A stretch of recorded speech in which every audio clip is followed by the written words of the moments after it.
हार गए हैं और भगवान सब देख रहा है। आप अयोध्या हारे, आप चित्रकूट हारे, आप प्रभु श्री राम की भूमि नासिक में हारे, आप रामेश्वरम में हारे, आप रामटेक में हारे।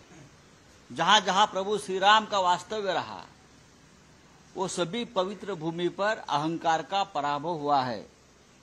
रावण अहंकारी था, इसलिए प्रभु श्री राम ने रावण का पराभव किया, उनका वध किया।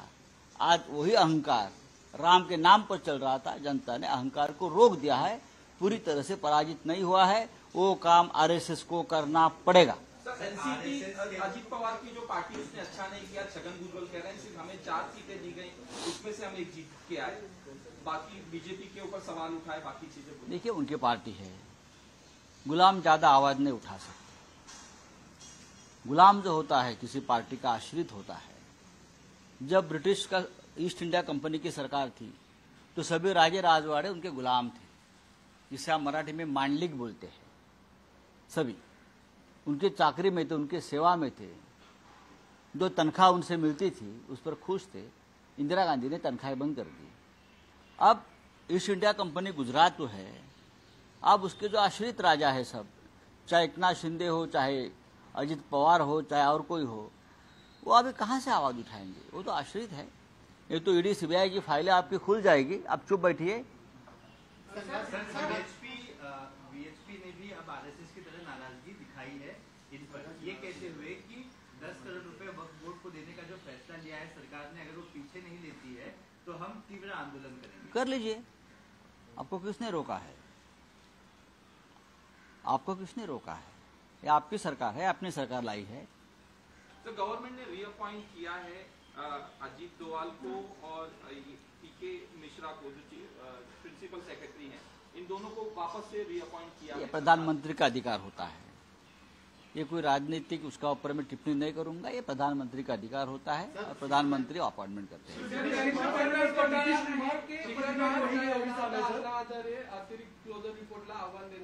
अण्णा हजारे जागे झाले त्याबद्दल मी अण्णांचं अभिनंदन करतो। राळेगण सिद्धीमध्ये हालचाल सुरू झाली आणि ती अजित पवारांच्याच बाबतीत सुरू झाली। याबद्दल मी अण्णा हल्ले, अण्णा बोलले, अण्णांनी पत्र लिहिलं, याबद्दल मी अण्णांचं आभार मानतो, अभिनंदन करतो। पण या महाराष्ट्रामध्ये फक्त शिखर बँक घोटाळा झालेला नाही, गेल्या 10 वर्षांमध्ये या राज्यामध्ये आणि देशामध्ये घोटाळे झालेले आहेत। अण्णांनी खरं म्हणजे इलेक्ट्रॉल बॉन्डचा घोटाळा जो 10,000 कोटी, त्याच्यावर सुद्धा अण्णांनी आवाज उठवायला पाहिजे। ज्या भ्रष्ट मार्गाने नरेंद्र मोदींनी निवडणुका जिंकल्या त्या देशामध्ये अण्णासाहेबांनी त्याच्यावरती आवाज उठवायला पाहिजे। ईडी आणि सीबीआयचा गैरवापर करून जी खंडणी गोळा केली जाते या महाराष्ट्रात आणि देशात, आणि ती खंडणी भारतीय जनता पक्षाच्या तिजोरीत जाते आहे, अण्णांनी त्याच्यावरती आवाज उठवायला पाहिजे।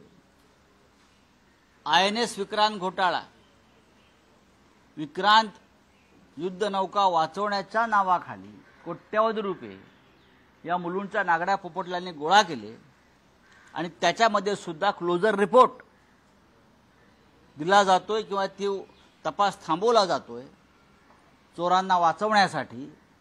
38 कोटीचा घोटाळा आणि सरकार त्याला संरक्षण देते त्या घोटाळ्याला। अण्णा हजारे यांनी आयएनएस विक्रांत वाचवा घोटाळा जो झाला कोट्यवधीचा, त्याच्यावरती सुद्धा आवाज उठवायला पाहिजे। असे अनेक घोटाळे या महाराष्ट्रामध्ये झालेले आहेत। मुख्य म्हणजे एकनाथ शिंदे असतील आणि त्यांचे 40 आमदार, अजित पवार आणि त्यांचे 40 आमदार, ह्यांच्यावर ईडी सीबीआयने जे खटले दाखल केले होते आणि ते भ्रष्टाचारी सगळे लोक भाजपात गेले आणि त्यांचे खटले मागे घेण्याचा प्रयत्न सुरू आहे। अण्णांनी त्यांच्या क्लोजर रिपोर्टवर सुद्धा आवाज उठवायला पाहिजे। अण्णांना भरपूर काम आहे। आम्ही अण्णांचं अभिनंदन करतो की फक्त एका शिखर बँकेपुरतं बघू नका, महाराष्ट्रात घोटाळे आहेत, घोटाळ्यांचा पाऊस सुरू झालेला आहे। प्रफुल्ल पटेल यांची 150 कोटीची प्रॉपर्टी जी ईडीने जप्त केली, इक्बाल मिर्ची आणि दाऊशी संबंध आहे म्हणून ही प्रॉपर्टी भारतीय जनता पक्षाला पाठिंबा देताच मोदी आणि शहांनी त्यांना परत दिली. हा सगळ्यात मोठा घोटाळा आहे. अण्णा हजारे यांनी रामलीला मैदानावर जाऊन त्या संदर्भात आवाज उठवायला पाहिजे. आम्ही सगळे त्यांच्याबरोबर उपोषणाला बसायला तयार आहोत. ज्यांनी रामाची पूजा केली त्यांना संपूर्ण अधिकार मिळायला पाहिजे होते, मात्र भगवंतांनी अहंकारामुळे ते दिले नाही, असंच घरचं आहे आरएसएस संघाच्या सदस्यांनी. मी आता त्याच्यावर बोललेलो आहे, हिंदीमध्ये बोललो मी, समजून घ्या. अरे पांडेजी बोल रहे हैं. हा काय आहे? सर, ज्या रामाची पूजा केली त्या रामाच्या नावानी पूजा केली त्यांच्यामुळे संपूर्ण हे मिळायला पाहिजे होतं, मात्र ते भेटलं नाही. भगवंतांनी अहंकारामुळे ते काढून घेतलं, असं घरचं आहे आरएसएस संघ. प्रभू श्रीरामानं नरेंद्र मोदींचा पराभव केला. नरेंद्र मोदींनी अयोध्येत जाऊन रामाची पूजा अजिबात केली नाही, तर स्वतःचीच पूजा करून घेतली.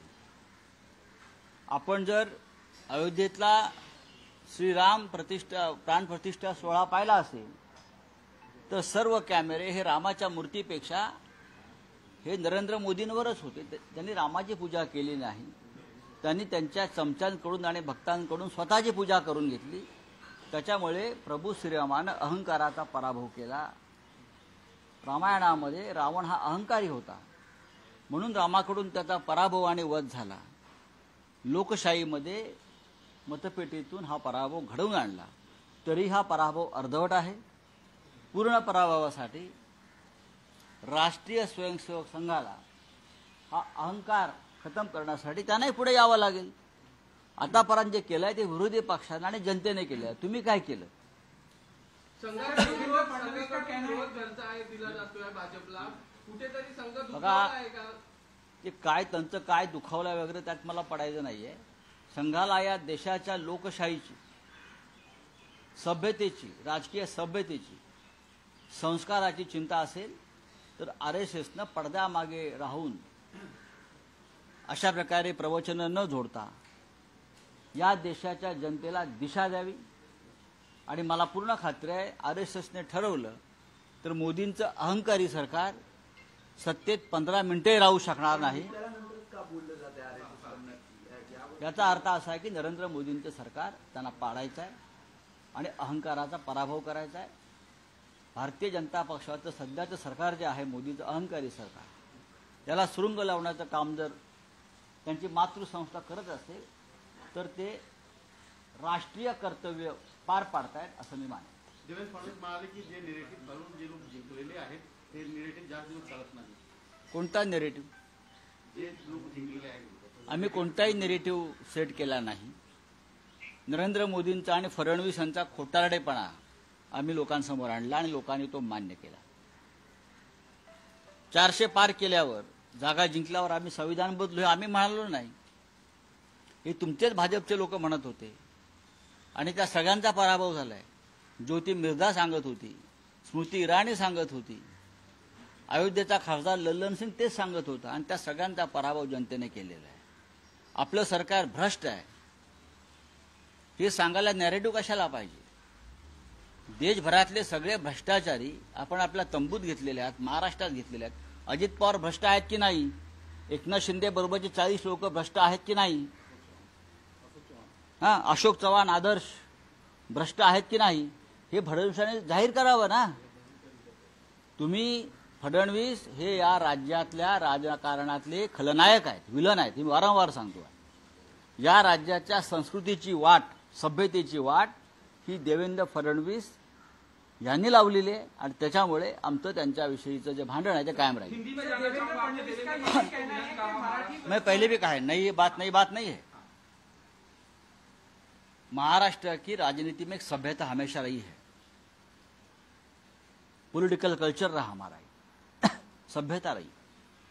हम हमारे विरोधी जो भी हो उनको गलत इल्जाम में कभी फंसाकर उनके फैमिली को कभी हमने तकलीफ नहीं दी. जब से देवेंद्र फडणवीस महाराष्ट्र की राजनीति में उनको जो पद मिला मुख्यमंत्री पद, उसके बाद उनसे एक जो गैंग बनाई, पॉलिटिकल अंडरवर्ल्ड गैंग, उसमें ईडी और सीबीआई जैसे लोग भी शामिल है, पुलिस शामिल है, उनको मिलकर ये लोगों ने इस महाराष्ट्र की सभ्यता को खत्म किया है और सभी भ्रष्टाचारी को अपने साथ लेकर इस राज्य को बदनाम किया है। चलो, थैंक यू। सर, एक सवाल, देवेंद्र फडणवीस का ये भी कहना है कि इस लोकसभा चुनाव में यूपीटी को जो है वो मराठी लोगों के वोट नहीं मिले हैं। तो किसके मिले? आपको मिले क्या? आपको मिले? लाखों लाखों वोट मिले हैं, लाखों लाखों। वो किसके वोट है? यहाँ का साउथ अफ्रीका, श्रीलंका, हाँ, ईरान, इराक से लोग आकर यहाँ वोट करते हैं क्या? इस मुंबई में मराठी, आप जाकर धारावी में किसके वोट मिले? धारावी की आप देखिए, गिरगांव में देखिए, दादर में देखिए, भांडुप में देखिए, जहां जहां हमारे लोग जीते हैं या कम मार्जिन से हारे हैं, वहां तो सब मराठी ही मराठी है। जिनको वोट का अधिकार है उसने हमको वोट दिया है। आप लोगों को जो जीत है वो सीधी तरीके से पारदर्शक जीत नहीं है। अमोल कीर्तिकर की चोरी की आपने, अमोल कीर्तिकर। हमारी जीत स्पष्ट है, निर्णायक है और इस राज्य के सभी जात धर्म के लोगों ने हमको वोट किया है, चाहे मराठी हो, चाहे मुस्लिम हो, चाहे क्रिश्चियन हो, चाहे पारसी हो, चाहे गुजराती हो, सभी ने हमको वोट किया है महाराष्ट्र में। मोदी सरकार पंगु सरकार है, हम जब चाहें इसे गिरा सकते हैं। साथ ही वायनाड से प्रियंका गांधी को भी चुनाव लड़ाने की बात कांग्रेस। अच्छी बात है, हम स्वागत करेंगे। वायनाड से कोई गांधी परिवार से चुनाव लड़ता है तो वहाँ के लोगों का वो सम्मान रहेगा। तो हमेशा राहुल जी को जिताया है तो गांधी परिवार के साथ केरल का एक अलग रिश्ता बना है। सर, आपसे एक सवाल जानना चाहेंगे। सर, विधानसभा चुनाव के लिए सबने कमर कस ली, हम देख रहे हैं लगातार मीटिंग हो रही है। इसमें अब सिर्फ मीटिंग्स के बाद किस तरीके की प्रक्रिया सामने आएगी आप लोगों की तरफ से? सीएम का पद किसको मिलने वाला है? उद्धव ठाकरे ही बने रहेंगे? क्योंकि कांग्रेस लगातार ये दावा कर रही है कि हमारी तरफ से भी सीएम के पद के लिए लोग आगे आ रहे हैं। ठीक है, चुनाव होने दो, चुनाव होने दो। रोहित पवार ने कहा कि जयंत पाटिल चेहरा हो देशमुख। बात ऐसी है भाई, चुनाव होने दो।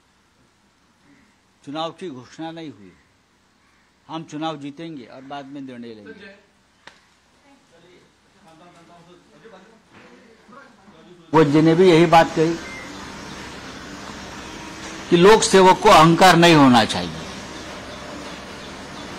लोक सेवक को अहंकार नहीं होना चाहिए। लेकिन 10 साल में हमने देखा इस देश में सिर्फ अहंकार ही अहंकार है। अहंकार है, ईर्ष्या है, बदले की राजनीति है, मिसयूज ऑफ पावर है और ये सब बीजेपी की मातृ संस्था आरएसएस देखता रह गया। 10 साल में हम सभी लोगों ने आरएसएस से बहुत उम्मीद रखी थी कि आरएसएस के लोग, प्रमुख लोग निर्भयता से सामने आएंगे और ये बदले की अहंकार की राजनीति को रोकने की कोशिश करेंगे।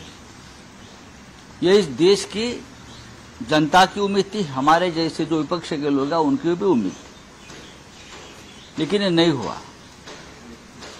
जब आपातकाल आया था 1975 में इंदिरा जी ने, तो बाला साहेब देवरस आरएसएस के सरसंघ चालक थे और सरसंघ चालक ने उस तानाशाही को उस वक्त विरोध किया था और उनको जेल में डाला गया था। यह हम भूल नहीं सकते। इस देश के लोकतंत्र बचाने में आरएसएस के कुछ नेताओं का हमेशा योगदान रहा है, वो जेल भी गए। लेकिन 10 साल में हमने बहुत विपरीत देखा। जरूर अहंकार को अगर किसी ने रोका है, वो जनता ने रोका है। अहंकार की राजनीति को जनता ने रोका है। हमें यह अपेक्षा है आरएसएस से, आने वाले दिनों में आपका यही रुख रहेगा और जो सत्ता पर बैठा है अहंकार की शिरोमणि, आप उनको जल्दी ही उस सत्ता से दूर करने की कोशिश करेंगे। हमें विश्वास है कि आप ये कर सकते हैं। देवाचा न्याय असा असतो। देखिए, देवाचा न्याय काय असतो? आम्ही जनतेला जनार्दन म्हणतो. जनता जनार्दन यही भगवान है, यही लोकतंत्र का भगवान है, सब कुछ है. अगर आपने भगवान के सामने जो चोरी की है कुछ सीटों की, लगभग 30 से ज्यादा ऊपर सीटें ऐसी है जहां बीजेपी हार गई है. डरा धमकाकर इलेक्शन ऑफिसर को आपने उस पर विजय प्राप्त किया है. वो कोर्ट में मामला जाएगा. तो बीजेपी पूरी तरह से हार गई है. मोदी जी हार गए हैं, अमित शाह हार गए हैं, वाराणसी में नरेंद्र मोदी हार गए हैं, और भगवान सब देख रहा है. आप अयोध्या हारे, आप चित्रकूट हारे, आप प्रभु श्री राम की भूमि नासिक में हारे, आप रामेश्वरम में हारे, आप रामटेक में हारे. जहां जहां प्रभु श्री राम का वास्तव्य रहा वो सभी पवित्र भूमि पर अहंकार का पराभव हुआ है. रावण अहंकारी था, इसलिए प्रभु श्री राम ने रावण का पराभव किया, उनका वध किया. आज वही अहंकार राम के नाम पर चल रहा था. जनता ने अहंकार को रोक दिया है, पूरी तरह से पराजित नहीं हुआ है. वो काम आरएसएस को करना पड़ेगा. एनसीपी अजीत पवार की जो पार्टी उसने अच्छा नहीं किया. छगन भुजबल कह रहे हैं सिर्फ हमें 4 सीटें दी गई, उसमें से हम एक जीत के आए, बाकी बीजेपी के ऊपर सवाल उठाए, बाकी चीजें. देखिए, उनकी पार्टी है, गुलाम ज्यादा आवाज नहीं उठा सकते. गुलाम जो होता है किसी पार्टी का आश्रित होता है. जब ब्रिटिश का ईस्ट इंडिया कंपनी की सरकार थी तो सभी राजे राजवाड़े उनके गुलाम थे, जिसे आप मराठी में मांडलिक बोलते हैं. सभी उनके चाकरी में थे, उनके सेवा में थे. जो तनख्वाह उनसे मिलती थी उस पर खुश थे. इंदिरा गांधी ने तनख्वाहें बंद कर दी. अब ईस्ट इंडिया कंपनी गुजरात तो है, अब उसके जो आश्रित राजा है सब, चाहे एकनाथ शिंदे हो, चाहे अजित पवार हो, चाहे और कोई हो, वो अभी कहां से आवाज उठाएंगे? वो तो आश्रित है. ये तो ईडी सीबीआई की फाइलें आपकी खुल जाएगी, आप चुप बैठिए. बीएचपी ने भी अब आरएसएस की तरह नाराजगी दिखाई है इन पर. ये कहते हुए कि 10 करोड़ रुपए वक्फ बोर्ड को देने का जो फैसला लिया है सरकार ने, अगर वो पीछे नहीं लेती है तो हम तीव्र आंदोलन करेंगे. कर लीजिए, आपको किसने रोका है? आपको किसने रोका है? ये आपकी सरकार है, आपने सरकार लाई है. तो गवर्नमेंट ने रीअपॉइंट किया है अजीत डोवाल को और पीके मिश्रा को, जो प्रिंसिपल सेक्रेटरी हैं, इन दोनों को वापस से रीअपॉइंट किया. ये प्रधानमंत्री का अधिकार होता है. ये कोई राजनीतिक उसका ऊपर में टिप्पणी नहीं करूंगा. ये प्रधानमंत्री का अधिकार होता है और प्रधानमंत्री अपॉइंटमेंट करते हैं.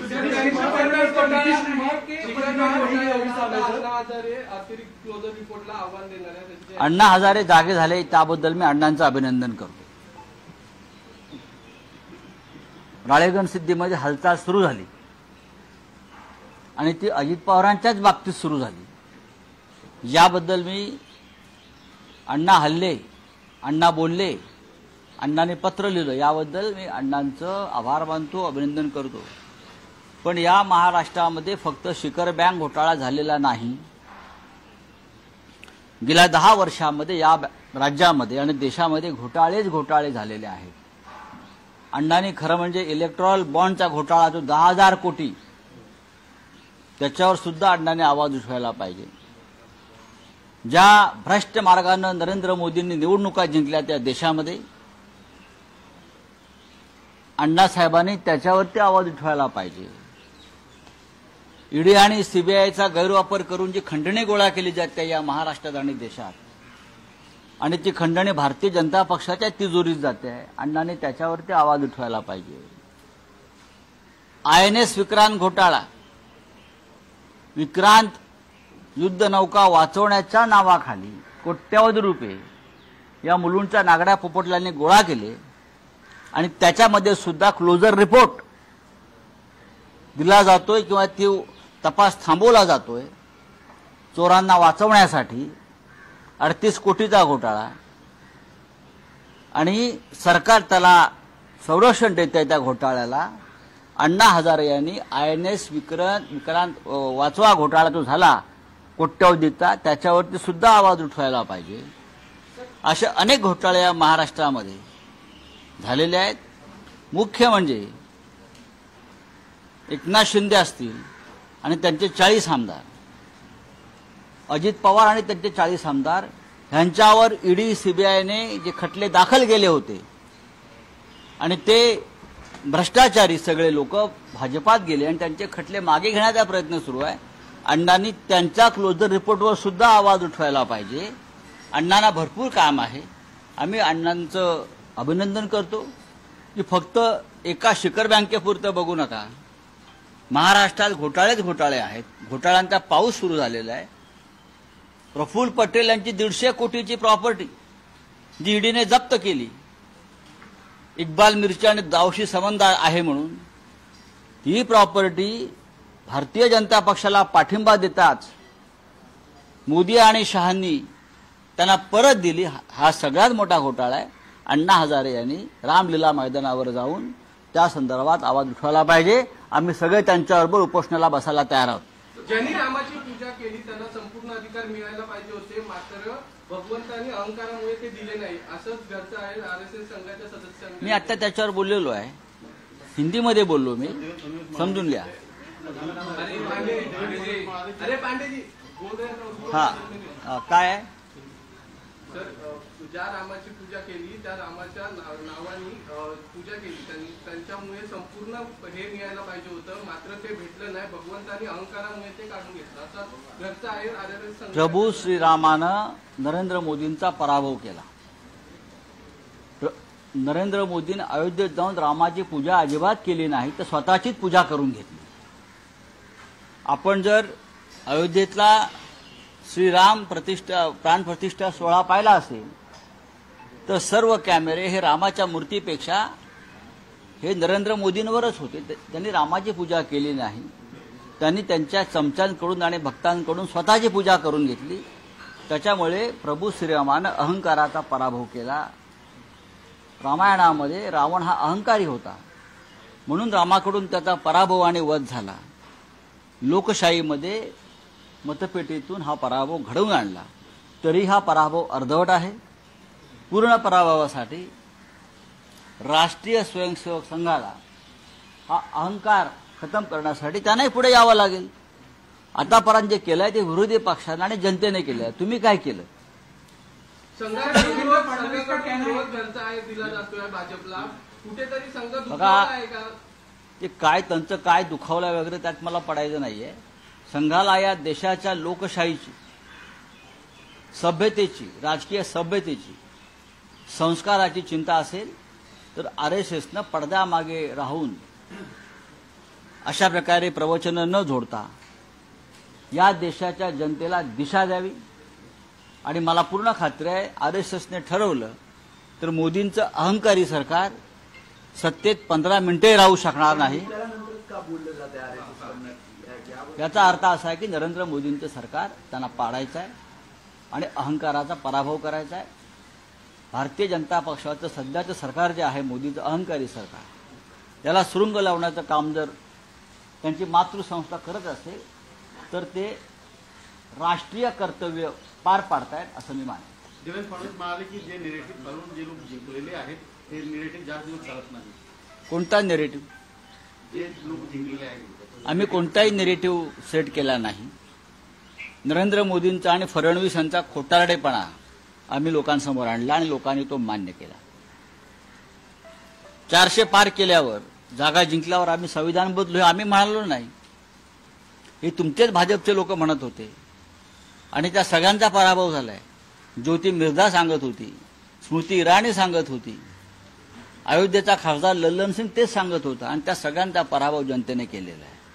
आपलं सरकार भ्रष्ट आहे हे सांगायला नॅरेटिव्ह कशाला पाहिजे?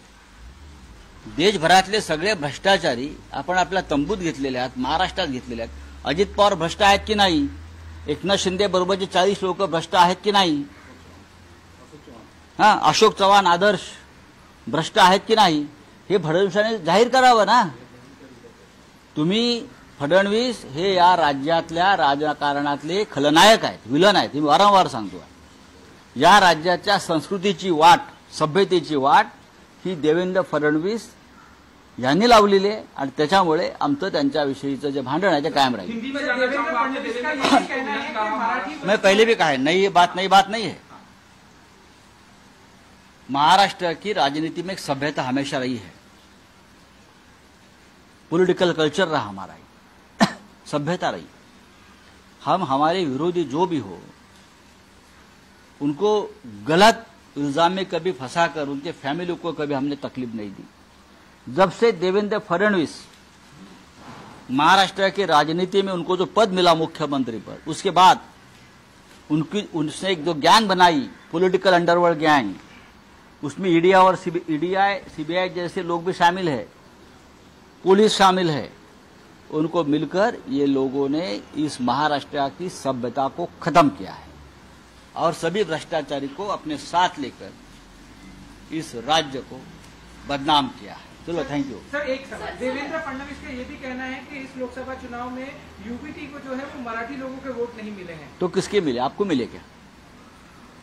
आपको मिले? लाखों वोट मिले हैं, लाखों. वो किसके वोट है? यहाँ का साउथ अफ्रीका, श्रीलंका, हाँ, ईरान, इराक से लोग आकर यहाँ वोट करते हैं क्या? इस मुंबई में मराठी, आप जाकर धारावी में किसके वोट मिले? धारावी की आप देखिए, गिरगांव में देखिए, दादर में देखिए, भांडुप में देखिए, जहां जहां हमारे लोग जीते हैं या कम मार्जिन से हारे हैं, वहां तो सब मराठी है. जिनको वोट का अधिकार है उसने हमको वोट दिया है. आप लोगों को जो जीत है वो सीधी तरीके से पारदर्शक जीत नहीं है. अमोल कीर्तिकर की चोरी की आपने, अमोल कीर्तिकर. हमारी जीत स्पष्ट है, निर्णायक है और इस राज्य के सभी जात धर्म के लोगों ने हमको वोट किया है, चाहे मराठी हो, चाहे मुस्लिम हो, चाहे क्रिश्चियन हो, चाहे पारसी हो, चाहे गुजराती हो, सभी ने हमको वोट किया है महाराष्ट्र में. अपने सूत्र में कह रहे हैं, कांग्रेस सूत्र कह रहे हैं कि मोदी सरकार पंगु सरकार है, हम जब चाहें उसे गिरा सकते हैं.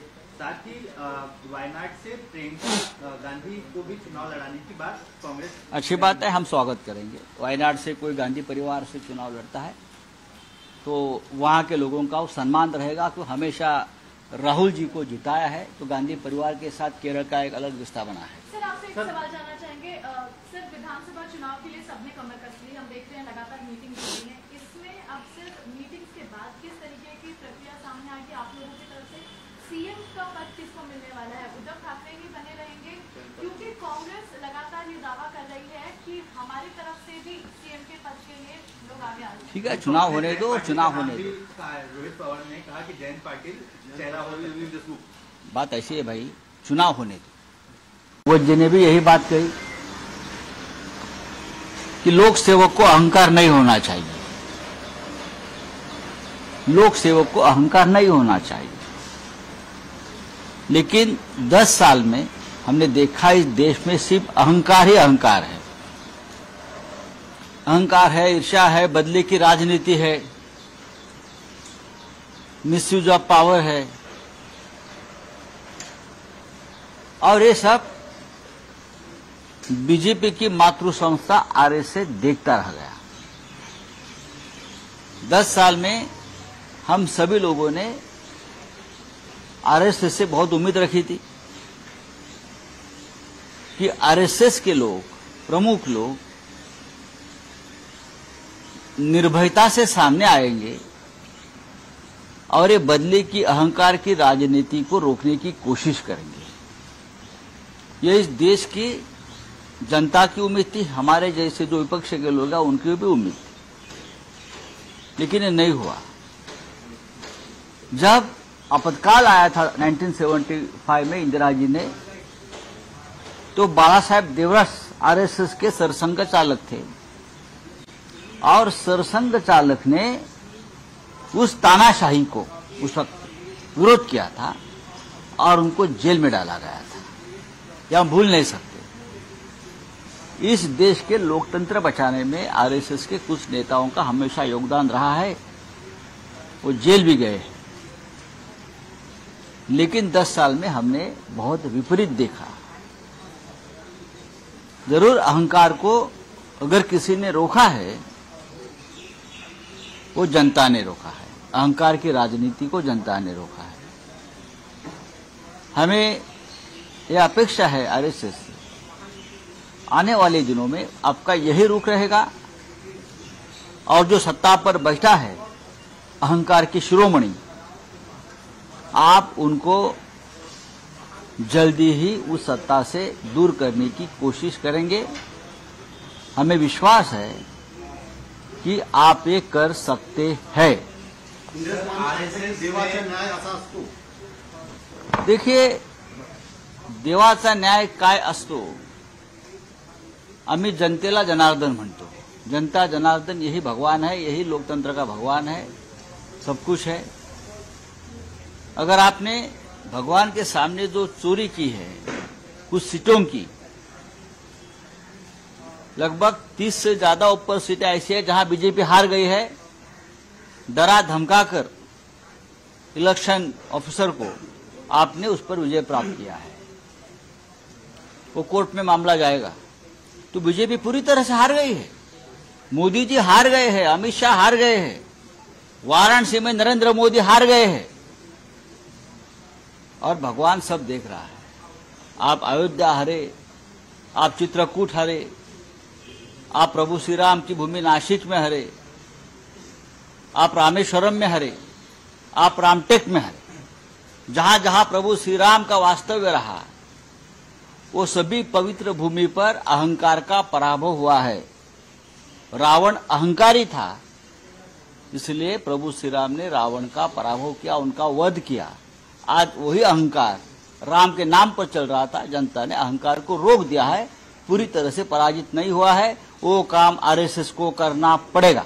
एनसीपी अजीत पवार की जो पार्टी उसने अच्छा नहीं किया, छगन भुजबल कह रहे हैं सिर्फ हमें 4 सीटें दी गई, उसमें से हम एक जीत के आए, बाकी बीजेपी के ऊपर सवाल उठाए, बाकी चीजें। देखिए, उनकी पार्टी है, गुलाम ज्यादा आवाज नहीं उठा सकते।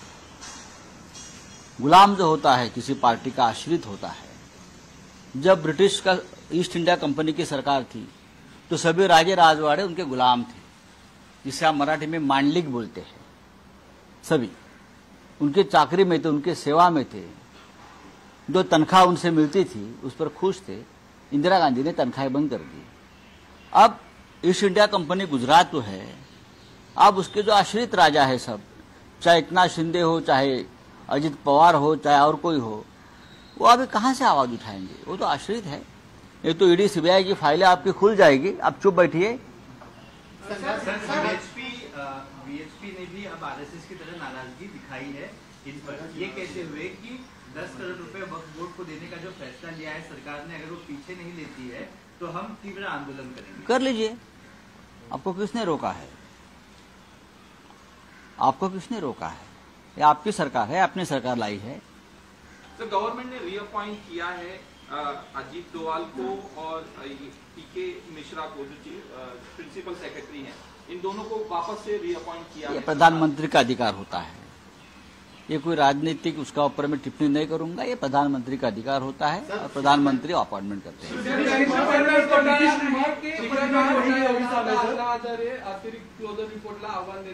अण्णा हजारे जागे झाले त्याबद्दल मी अण्णांचं अभिनंदन करतो।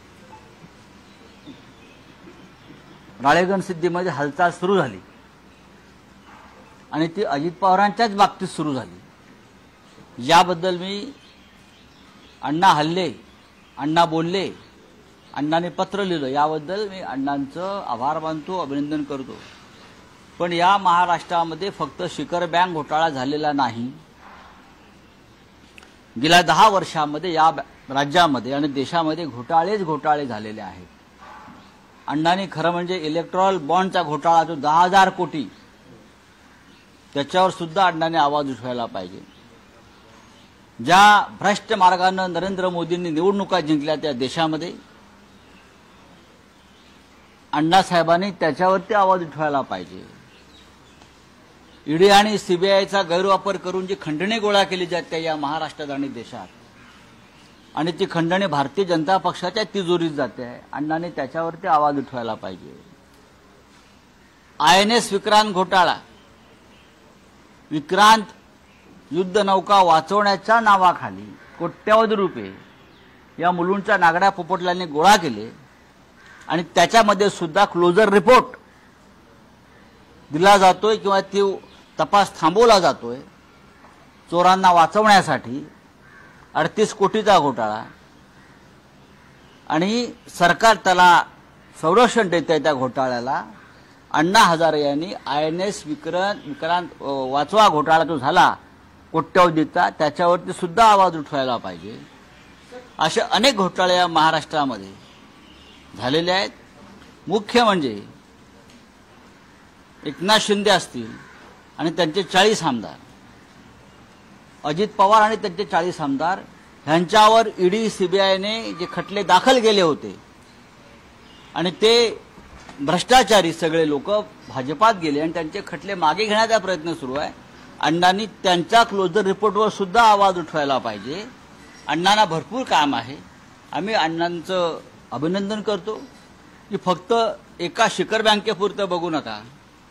महाराष्ट्रात घोटाळेच घोटाळे आहेत. घोटाळ्यांचा पाऊस सुरू झालेला आहे. प्रफुल्ल पटेल यांची 150 कोटीची प्रॉपर्टी जी ईडीने जप्त केली, इक्बाल मिर्ची आणि दाऊशी संबंध आहे म्हणून, ही प्रॉपर्टी भारतीय जनता पक्षाला पाठिंबा देताच मोदी आणि शहांनी त्यांना परत दिली. हा सगळ्यात मोठा घोटाळा आहे. अण्णा हजारे यांनी रामलीला मैदानावर जाऊन त्या संदर्भात आवाज उठवायला पाहिजे. आम्ही सगळे त्यांच्याबरोबर उपोषणाला बसायला तयार आहोत. ज्यांनी रामाची पूजा केली त्यांना संपूर्ण अधिकार मिळायला पाहिजे होते, मात्र भगवंतांनी अहंकारामुळे ते दिले नाही, असंच घरचं आहे RSS संघाच्या सदस्यांनी. मी आता त्याच्यावर बोललेलो आहे. हिंदीमध्ये बोललो मी, समजून घ्या. अरे पांडेजी बोल रहे हैं. हा काय आहे?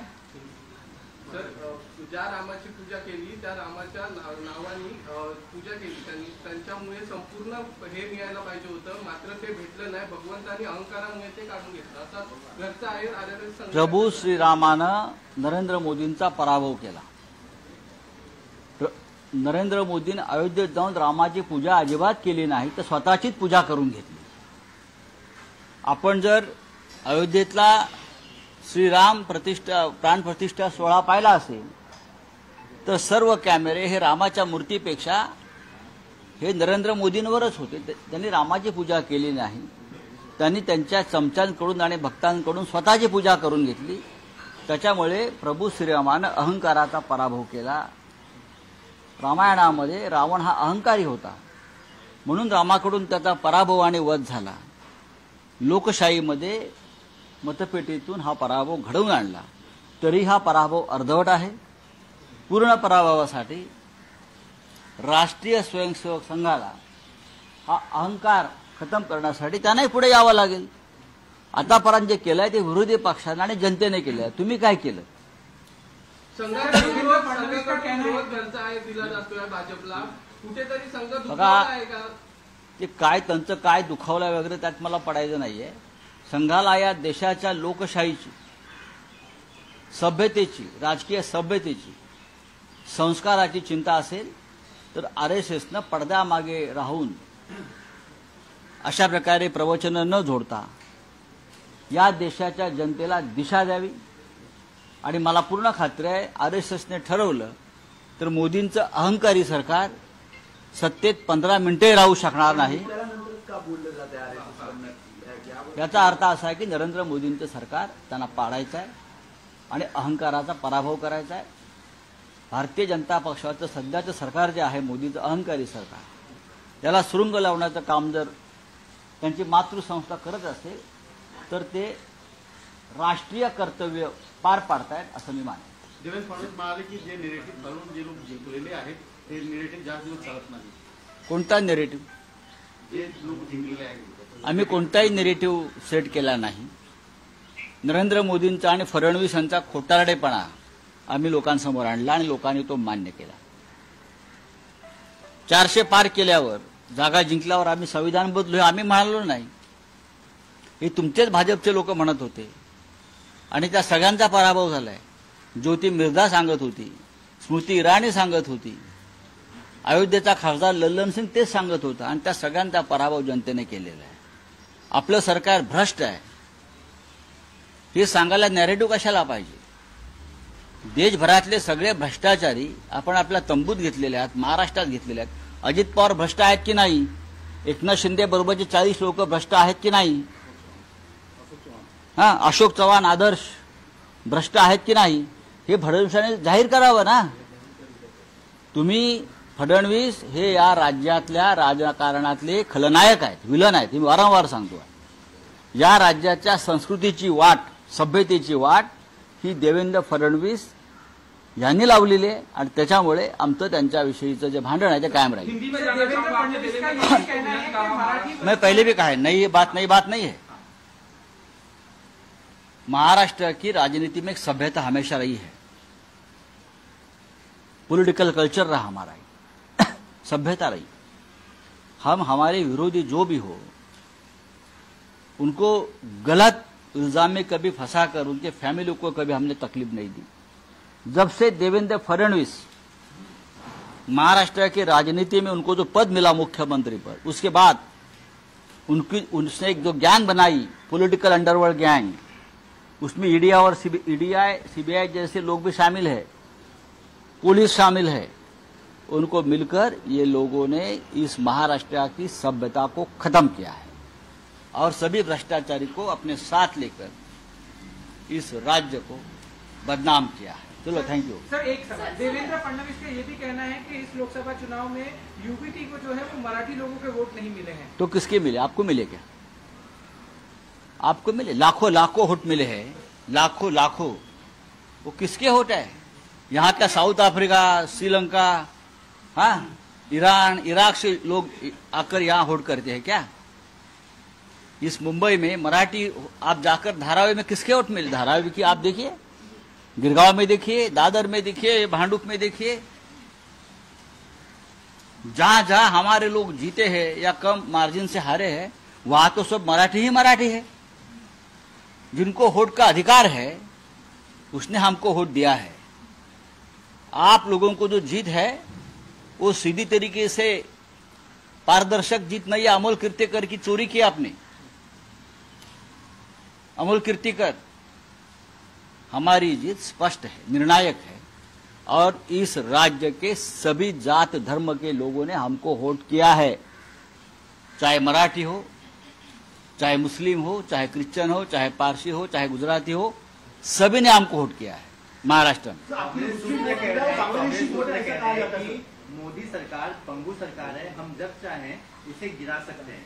साथ ही वायनाड से प्रियंका गांधी को भी चुनाव लड़ाने की बात कांग्रेस. अच्छी बात है, हम स्वागत करेंगे. वायनाड से कोई गांधी परिवार से चुनाव लड़ता है तो वहां के लोगों का सम्मान रहेगा. तो हमेशा राहुल जी को जिताया है तो गांधी परिवार के साथ केरल का एक अलग रिश्ता बना है. सर, आपसे एक सवाल जानना चाहेंगे. सर, विधानसभा चुनाव के लिए सबने कमर कस ली, हम देख रहे हैं लगातार मीटिंग हो रही है. इसमें अब सिर्फ मीटिंग्स के बाद किस तरीके की प्रक्रिया सामने आएगी आप लोगों की तरफ से? सीएम का पद किसको मिलने वाला है? उद्धव ठाकरे ही बने रहेंगे? क्योंकि कांग्रेस लगातार ये दावा कर रही है कि हमारी तरफ से भी सीएम के पद के लिए लोग आगे आ रहे हैं. ठीक है, चुनाव होने दो, चुनाव होने दो. रोहित पवार ने कहा कि जयंत पाटिल चेहरा हो देशमुख. बात ऐसी है भाई, चुनाव होने दो. वो जी ने भी यही बात कही कि लोक सेवक को अहंकार नहीं होना चाहिए. लोक सेवक को अहंकार नहीं होना चाहिए. लेकिन 10 साल में हमने देखा इस देश में सिर्फ अहंकार ही अहंकार है. अहंकार है, ईर्ष्या है, बदले की राजनीति है, मिसयूज ऑफ पावर है और ये सब बीजेपी की मातृ संस्था आरएसएस देखता रह गया. 10 साल में हम सभी लोगों ने आरएसएस से बहुत उम्मीद रखी थी कि आरएसएस के लोग, प्रमुख लोग निर्भयता से सामने आएंगे और ये बदले की अहंकार की राजनीति को रोकने की कोशिश करेंगे.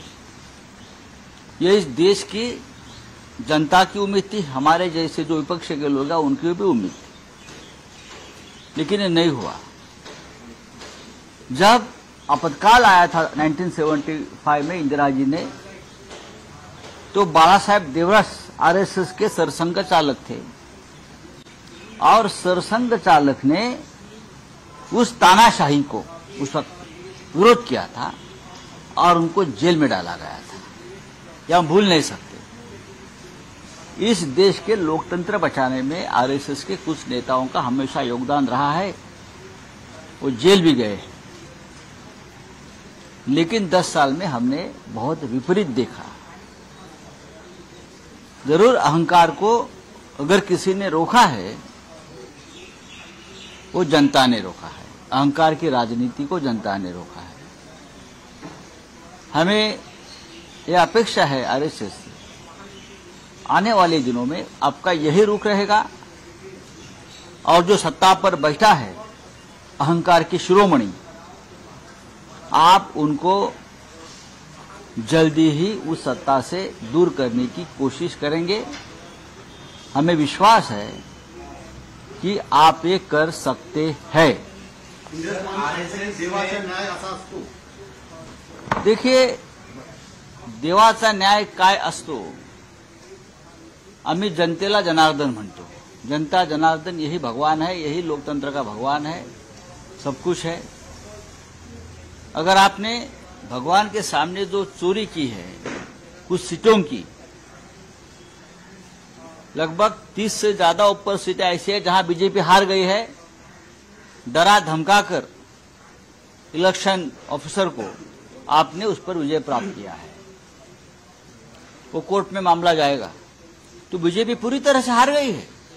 मोदी जी हार गए हैं, अमित शाह हार गए हैं, वाराणसी में नरेंद्र मोदी हार गए हैं और भगवान सब देख रहा है। आप अयोध्या हारे, आप चित्रकूट हारे, आप प्रभु श्री राम की भूमि नासिक में हारे, आप रामेश्वरम में हारे, आप रामटेक में हारे। जहां जहां प्रभु श्री राम का वास्तव्य रहा, वो सभी पवित्र भूमि पर अहंकार का पराभव हुआ है। रावण अहंकारी था, इसलिए प्रभु श्री राम ने रावण का पराभव किया, उनका वध किया। आज वही अहंकार राम के नाम पर चल रहा था, जनता ने अहंकार को रोक दिया है, पूरी तरह से पराजित नहीं हुआ है। वो काम आरएसएस को करना पड़ेगा। एनसीपी अजीत पवार की जो पार्टी उसने अच्छा नहीं किया, छगन भुजबल कह रहे हैं सिर्फ हमें 4 सीटें दी गई, उसमें से हम एक जीत के आए, बाकी बीजेपी के ऊपर सवाल उठाए, बाकी चीजें। देखिए, उनकी पार्टी है, गुलाम ज्यादा आवाज नहीं उठा सकते। गुलाम जो होता है किसी पार्टी का आश्रित होता है। जब ब्रिटिश का ईस्ट इंडिया कंपनी की सरकार थी तो सभी राजे राजवाड़े उनके गुलाम थे, जिसे आप मराठी में मांडलिक बोलते हैं।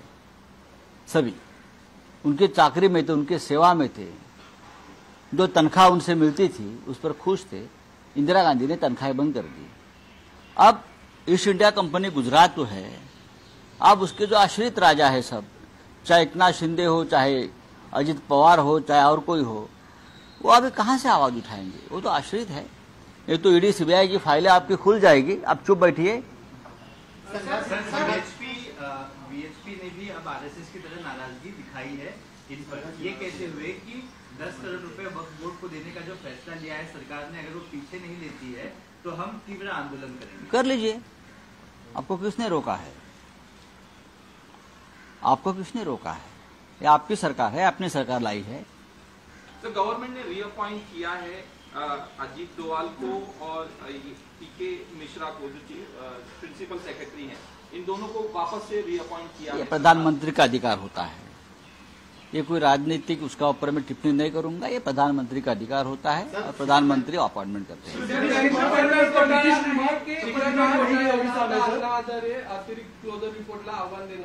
अण्णा हजारे जागे झाले त्याबद्दल मी अण्णांचं अभिनंदन करतो। राळेगण सिद्धीमध्ये हालचाल सुरू झाली आणि ती अजित पवारांच्याच बाबतीत सुरू झाली। याबद्दल मी अण्णा हल्ले, अण्णा बोलले, अण्णाने पत्र लिहिलं, याबद्दल मी अण्णांचं आभार मानतो, अभिनंदन करतो। पण या महाराष्ट्रामध्ये फक्त शिखर बँक घोटाळा झालेला नाही, गेल्या 10 वर्षांमध्ये या राज्यामध्ये आणि देशामध्ये घोटाळे झालेले आहेत। अण्णांनी खरं म्हणजे इलेक्ट्रॉल बॉन्डचा घोटाळा जो 10,000 कोटी, त्याच्यावर सुद्धा अण्णांनी आवाज उठवायला पाहिजे। ज्या भ्रष्ट मार्गानं नरेंद्र मोदींनी निवडणुका जिंकल्या त्या देशामध्ये अण्णासाहेबांनी त्याच्यावरती आवाज उठवायला पाहिजे. ईडी आणि सीबीआयचा गैरवापर करून जी खंडणी गोळा केली जाते या महाराष्ट्रात आणि देशात, आणि ती खंडणी भारतीय जनता पक्षाच्या तिजोरीत जाते आहे. अण्णांनी त्याच्यावरती आवाज उठवायला पाहिजे. INS विक्रांत घोटाळा, विक्रांत युद्धनौका वाचवण्याच्या नावाखाली कोट्यवधी रुपये या मुलुंडच्या नागड्या पोपटलांनी गोळा केले आणि त्याच्यामध्ये सुद्धा क्लोजर रिपोर्ट दिला जातोय किंवा ती तपास थांबवला जातोय चोरांना वाचवण्यासाठी. 38 कोटीचा घोटाळा आणि सरकार त्याला संरक्षण देत आहे त्या घोटाळ्याला. अण्णा हजारे यांनी INS विक्रांत वाचवा घोटाळा जो झाला कोट्यवधीचा, त्याच्यावरती सुद्धा आवाज उठवायला पाहिजे. असे अनेक घोटाळे या महाराष्ट्रामध्ये झालेले आहेत. मुख्य म्हणजे एकनाथ शिंदे असतील आणि त्यांचे 40 आमदार, अजित पवार आणि त्यांचे 40 आमदार, ह्यांच्यावर ईडी सीबीआयने जे खटले दाखल केले होते आणि ते भ्रष्टाचारी सगळे लोक भाजपात गेले आणि त्यांचे खटले मागे घेण्याचा प्रयत्न सुरू आहे. अण्णांनी त्यांच्या क्लोजर रिपोर्टवर सुद्धा आवाज उठवायला पाहिजे. अण्णांना भरपूर काम आहे. आम्ही अण्णांचं अभिनंदन करतो की फक्त एका शिखर बँकेपुरतं बघू नका. महाराष्ट्रात घोटाळे आहेत. घोटाळ्यांचा पाऊस सुरू झालेला आहे. प्रफुल्ल पटेल यांची 150 कोटीची प्रॉपर्टी जी ईडीने जप्त केली, इक्बाल मिर्ची आणि दाऊशी संबंध आहे म्हणून, ही प्रॉपर्टी भारतीय जनता पक्षाला पाठिंबा देताच मोदी आणि शहांनी त्यांना परत दिली. हा सगळ्यात मोठा घोटाळा आहे. अण्णा हजारे यांनी रामलीला मैदानावर जाऊन त्या संदर्भात आवाज उठवायला पाहिजे. आम्ही सगळे त्यांच्याबरोबर उपोषणाला बसायला तयार आहोत. ज्यांनी रामाची पूजा केली त्यांना संपूर्ण अधिकार मिळायला पाहिजे होते, मात्र भगवंतांनी अहंकारामुळे ते दिले नाही, असंच घरचं आहे RSS संघाच्या सदस्यांनी. मी आता त्याच्यावर बोललेलो आहे. हिंदीमध्ये बोललो मी, समजून घ्या. अरे पांडेजी बोल रहे हैं. हा काय आहे सर, ज्या रामाची पूजा केली त्या रामाच्या नावाने पूजा केली, त्यांच्यामुळे संपूर्ण हे मिळायला पाहिजे होतं, मात्र ते भेटलं नाही. भगवंतांनी अहंकारामुळे ते काढून घेतलं, असं घरचं आहे RSS संघ. प्रभू श्रीरामानं नरेंद्र मोदींचा पराभव केला.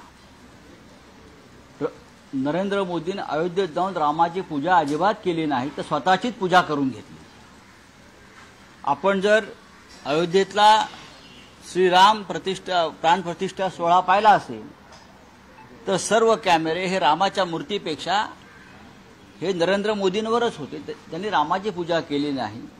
त्यांनी त्यांच्या चमच्यांकडून आणि भक्तांकडून स्वतःची पूजा करून घेतली. त्याच्यामुळे प्रभू श्रीरामानं अहंकाराचा पराभव केला.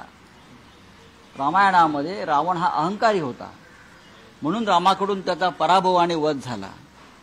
लोकशाहीमध्ये मतपेटीतून हा पराभव घडवून आणला. तरी हा पराभव अर्धवट आहे. पूर्ण पराभवासाठी राष्ट्रीय स्वयंसेवक संघाला हा अहंकार खतम करण्यासाठी त्यांनाही पुढे यावं लागेल. आतापर्यंत जे केलंय ते विरोधी पक्षाने आणि जनतेने केलंय. तुम्ही काय केलं? संघाकडून विरोध घरचा आहे दिला जातोय भाजपला. कुठेतरी संघ दुखावला आहे का? ते काय त्यांचं काय दुखावलं वगैरे त्यात मला पडायचं नाहीये. संघाला या देशाच्या लोकशाहीची, सभ्यतेची, राजकीय सभ्यतेची, संस्काराची चिंता असेल तर RSSनं पडद्यामागे राहून अशा प्रकारे प्रवचनं न जोडता या देशाच्या जनतेला दिशा द्यावी. आणि मला पूर्ण खात्री आहे RSSने ठरवलं तर मोदींचं अहंकारी सरकार सत्तेत 15 मिनिटे राहू शकणार नाही. याचा अर्थ असा आहे की नरेंद्र मोदींचं सरकार त्यांना पाडायचं आहे आणि अहंकाराचा पराभव करायचा आहे. भारतीय जनता पक्षाचं सध्याचं सरकार जे आहे मोदीचं अहंकारी सरकार, त्याला सुरुंग लावण्याचं काम जर त्यांची मातृसंस्था करत असेल तर ते राष्ट्रीय कर्तव्य पार पाडतायत असं मी मानतो. देवेंद्र फडणवीस म्हणाले की जे निरेटिव्ह घालून जे लोक जिंकलेले आहेत ते निरेटिव्ह जास्त दिवस चालत नाही. कोणता नेरेटिव्ह? जे लोक जिंकलेले आहेत आम्ही कोणताही नेरेटिव्ह सेट केला नाही. नरेंद्र मोदींचा आणि फडणवीस यांचा खोटारडेपणा आम्ही लोकांसमोर आणला आणि लोकांनी तो मान्य केला. 400 पार केल्यावर, जागा जिंकल्यावर आम्ही संविधान बदलू हे आम्ही म्हणालो नाही. हे तुमचेच भाजपचे लोक म्हणत होते आणि त्या सगळ्यांचा पराभव झालाय. ज्योती मिर्झा सांगत होती, स्मृती इराणी सांगत होती, अयोध्येचा खासदार लल्लन सिंग तेच सांगत होता आणि त्या सगळ्यांचा पराभव जनतेने केलेला आहे. आपलं सरकार भ्रष्ट आहे हे सांगायला नॅरेटिव्ह कशाला पाहिजे? देशभरातले सगळे भ्रष्टाचारी आपण आपल्या तंबूत घेतलेले आहेत, महाराष्ट्रात घेतलेले आहेत. अजित पवार भ्रष्ट आहेत की नाही? एकनाथ शिंदे बरोबरचे 40 लोक भ्रष्ट आहेत की नाही? अशोक चव्हाण आदर्श भ्रष्ट आहेत की नाही? हे फडणवीसांनी जाहीर करावं ना. तुम्ही फडणवीस हे या राज्यातल्या राजकारणातले खलनायक आहेत, विलन आहेत. मी वारंवार सांगतो, या राज्याच्या संस्कृतीची वाट, सभ्यतेची वाट ही देवेंद्र फडणवीस यांनी लावलेली आहे आणि त्याच्यामुळे आमचं त्यांच्याविषयीचं जे भांडण आहे ते कायम राहील. हिंदी में जानना चाहूंगा आपने देवेंद्र फडणवीस को जिस कहा महाराष्ट्र मैं पहले भी कहा है, नई बात नहीं है. महाराष्ट्र की राजनीति में एक सभ्यता हमेशा रही है, पॉलिटिकल कल्चर रहा हमारा, सभ्यता रही. हम हमारे विरोधी जो भी हो उनको गलत इल्जाम में कभी फंसाकर उनके फैमिली को कभी हमने तकलीफ नहीं दी. जब से देवेंद्र फडणवीस महाराष्ट्र की राजनीति में उनको जो पद मिला मुख्यमंत्री पद, उसके बाद उसने एक जो गैंग बनाई, पॉलिटिकल अंडरवर्ल्ड गैंग, उसमें ईडी और सीबीआई जैसे लोग भी शामिल है, पुलिस शामिल है. उनको मिलकर ये लोगों ने इस महाराष्ट्र की सभ्यता को खत्म किया है और सभी भ्रष्टाचारी को अपने साथ लेकर इस राज्य को बदनाम किया है. चलो, थैंक यू. सर, एक सवाल. देवेंद्र फडणवीस का ये भी कहना है कि इस लोकसभा चुनाव में यूपीटी को जो है वो मराठी लोगों के वोट नहीं मिले हैं. तो किसके मिले? आपको मिले क्या? आपको मिले? लाखों वोट मिले हैं, लाखों. वो किसके वोट है? यहाँ का South Africa, Sri Lanka, Iran, Iraq से लोग आकर यहाँ वोट करते हैं क्या? इस मुंबई में मराठी, आप जाकर धारावी में किसके वोट मिले? धारावी की आप देखिए, गिरगांव में देखिए, दादर में देखिए, भांडुप में देखिए, जहां जहां हमारे लोग जीते हैं या कम मार्जिन से हारे हैं, वहां तो सब मराठी है. जिनको वोट का अधिकार है उसने हमको वोट दिया है. आप लोगों को जो जीत है वो सीधी तरीके से पारदर्शक जीत नहीं है. अमोल कीर्तिकर की चोरी की आपने. अमोल कीर्तिकर, हमारी जीत स्पष्ट है, निर्णायक है और इस राज्य के सभी जात धर्म के लोगों ने हमको वोट किया है. चाहे मराठी हो, चाहे मुस्लिम हो, चाहे क्रिश्चियन हो, चाहे पारसी हो, चाहे गुजराती हो, सभी ने हमको वोट किया है महाराष्ट्र में. मोदी सरकार पंगु सरकार है, हम जब चाहें इसे गिरा सकते हैं. साथ ही वायनाड से प्रियंका गांधी को भी चुनाव लड़ाने की बात कांग्रेस. अच्छी बात है, हम स्वागत करेंगे. वायनाड से कोई गांधी परिवार से चुनाव लड़ता है तो वहां के लोगों का सम्मान रहेगा कि हमेशा राहुल जी को जिताया है, तो गांधी परिवार के साथ केरल का एक अलग रिश्ता बना है. सर, आपसे एक सवाल जानना चाहेंगे. सर, विधानसभा चुनाव के लिए सबने कमर कस ली, हम देख रहे हैं लगातार मीटिंग हो रही है. इसमें अब सिर्फ मीटिंग्स के बाद किस तरीके की प्रक्रिया सामने आएगी आप लोगों की तरफ से? सीएम का पद किसको मिलने वाला है? उद्धव ठाकरे ही बने रहेंगे? क्योंकि कांग्रेस लगातार ये दावा कर रही है कि हमारी तरफ से भी सीएम के पद के लिए लोग आगे आ रहे हैं. ठीक है, चुनाव होने दो, चुनाव होने दो. रोहित पवार ने कहा कि जयंत पाटिल चेहरा हो सकते. बात ऐसी है भाई, चुनाव होने दो. वो जी ने भी यही बात कही कि लोक सेवक को अहंकार नहीं होना चाहिए. लोक सेवक को अहंकार नहीं होना चाहिए. लेकिन 10 साल में हमने देखा इस देश में सिर्फ अहंकार ही अहंकार है. अहंकार है, ईर्ष्या है, बदले की राजनीति है, मिसयूज ऑफ पावर है और ये सब बीजेपी की मातृ संस्था आरएसएस देखता रह गया. 10 साल में हम सभी लोगों ने आरएसएस से बहुत उम्मीद रखी थी. कि आरएसएस के लोग, प्रमुख लोग निर्भयता से सामने आएंगे और ये बदले की अहंकार की राजनीति को रोकने की कोशिश करेंगे। ये इस देश की जनता की उम्मीद थी, हमारे जैसे जो विपक्ष के लोग हैं उनकी भी उम्मीद थी, लेकिन ये नहीं हुआ। जब आपातकाल आया था 1975 में इंदिरा जी ने, तो बाला साहेब देवरस आरएसएस के सरसंघ चालक थे और सरसंघ चालक ने उस तानाशाही को उस वक्त विरोध किया था और उनको जेल में डाला गया था। यह हम भूल नहीं सकते। इस देश के लोकतंत्र बचाने में आरएसएस के कुछ नेताओं का हमेशा योगदान रहा है। वो जेल भी गए, लेकिन 10 साल में हमने बहुत विपरीत देखा। जरूर अहंकार को अगर किसी ने रोका है, वो जनता ने रोका है। अहंकार की राजनीति को जनता ने रोका है। हमें यह अपेक्षा है आरएसएस से, आने वाले दिनों में आपका यही रुख रहेगा और जो सत्ता पर बैठा है अहंकार की शिरोमणि, आप उनको जल्दी ही उस सत्ता से दूर करने की कोशिश करेंगे। हमें विश्वास है कि आप ये कर सकते हैं। देवाचा न्याय असा असतो। देखिए, देवाचा न्याय काय असतो, आम्ही जनतेला जनार्दन म्हणतो। जनता जनार्दन यही भगवान है, यही लोकतंत्र का भगवान है, सब कुछ है। अगर आपने भगवान के सामने जो चोरी की है कुछ सीटों की, लगभग 30 से ज्यादा ऊपर सीटें ऐसी है जहां बीजेपी हार गई है। डरा धमकाकर इलेक्शन ऑफिसर को आपने उस पर विजय प्राप्त किया है। वो कोर्ट में मामला जाएगा। तो बीजेपी पूरी तरह से हार गई है। मोदी जी हार गए हैं, अमित शाह हार गए हैं, वाराणसी में नरेंद्र मोदी हार गए हैं और भगवान सब देख रहा है। आप अयोध्या हारे, आप चित्रकूट हारे, आप प्रभु श्री राम की भूमि नासिक में हारे, आप रामेश्वरम में हारे, आप रामटेक में हारे। जहां जहां प्रभु श्री राम का वास्तव्य रहा, वो सभी पवित्र भूमि पर अहंकार का पराभव हुआ है। रावण अहंकारी था, इसलिए प्रभु श्री राम ने रावण का पराभव किया, उनका वध किया।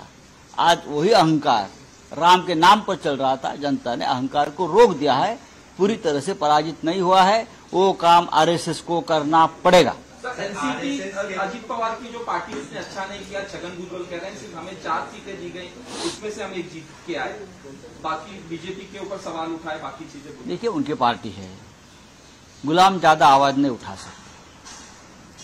गुलाम जो होता है किसी पार्टी का आश्रित होता है। जब ब्रिटिश का ईस्ट इंडिया कंपनी की सरकार थी तो सभी राजे राजवाड़े उनके गुलाम थे, जिसे आप मराठी में मांडलिक बोलते हैं। सभी उनके चाकरी में थे, उनके सेवा में थे। जो तनख्वाह उनसे मिलती थी उस पर खुश थे। इंदिरा गांधी ने तनख्वाहें बंद कर दी। अब ईस्ट इंडिया कंपनी गुजरात तो है, अब उसके जो आश्रित राजा है सब, चाहे एकनाथ शिंदे हो, चाहे अजित पवार हो, चाहे और कोई हो, वो अभी कहां से आवाज उठाएंगे? वो तो आश्रित है। ये तो ईडी सीबीआई की फाइलें आपकी खुल जाएगी, आप चुप बैठिए। बीएचपी ने भी अब आरएसएस की तरह नाराजगी दिखाई है इन पर। ये कहते हुए कि 10 करोड़ रुपए वक्फ बोर्ड को देने का जो फैसला लिया है सरकार ने, अगर वो पीछे नहीं लेती है तो हम तीव्र आंदोलन करेंगे। कर लीजिए, आपको किसने रोका है? आपको किसने रोका है? ये आपकी सरकार है, अपनी सरकार लाई है। तो गवर्नमेंट ने रीअपॉइंट किया है अजीत डोवाल को और पीके मिश्रा को, जो प्रिंसिपल सेक्रेटरी हैं, इन दोनों को वापस से रीअपॉइंट किया है। ये प्रधानमंत्री का अधिकार होता है। ये कोई राजनीतिक उसका ऊपर में टिप्पणी नहीं करूंगा। ये प्रधानमंत्री का अधिकार होता है और प्रधानमंत्री अपॉइंटमेंट करते हैं।